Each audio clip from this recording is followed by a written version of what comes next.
Hi, my name is James Masnick, and I'll be graduating from Indiana University here in a little bit less than a year. I'll be looking to teach either in a history classroom, particularly U.S. history, or a government civics class. Both of those would be at the secondary level. As far as technology integration goes, I think that at this point there are so many good, valuable technology options out there that virtually any course, especially history curriculum, can really enhance the learning experience of their students if they integrate certain technologies in a prudent manner. I think for too long, the kind of status quo way of teaching history is the old open up the textbook, go through, find all the bolded terms, define them, dates, why are they significant, and then kind of just rote memorization through kind of like a flashcard mentality. And I think that if you integrate technology into your lessons, then you can really, one, help students understand the significance of what they're learning, both in a historical context and to their lives now.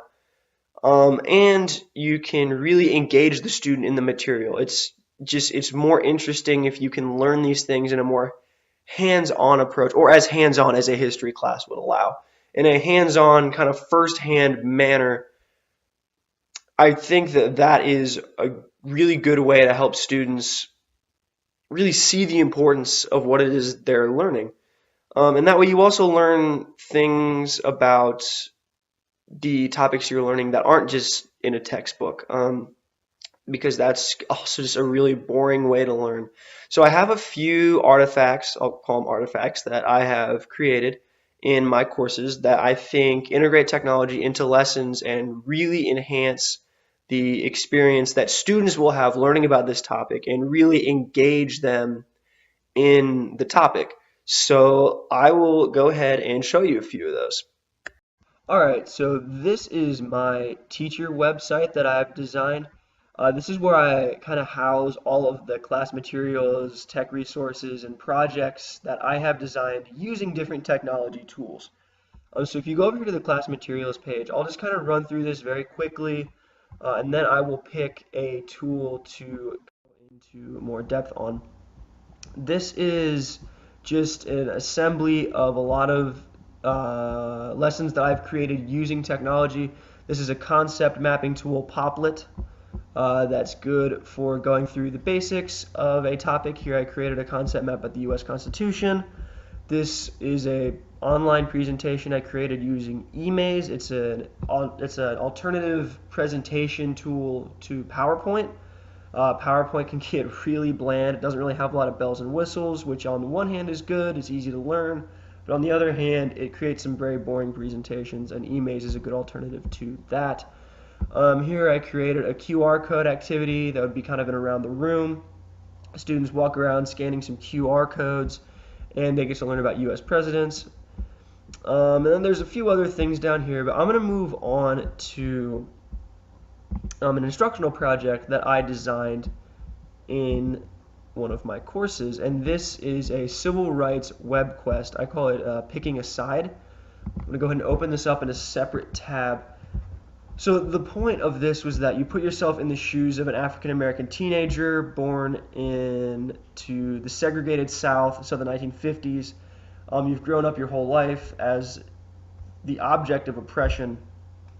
And I do this because I really want students, again, to be engaged in the material. I want them to understand what this story was like for people who actually lived it.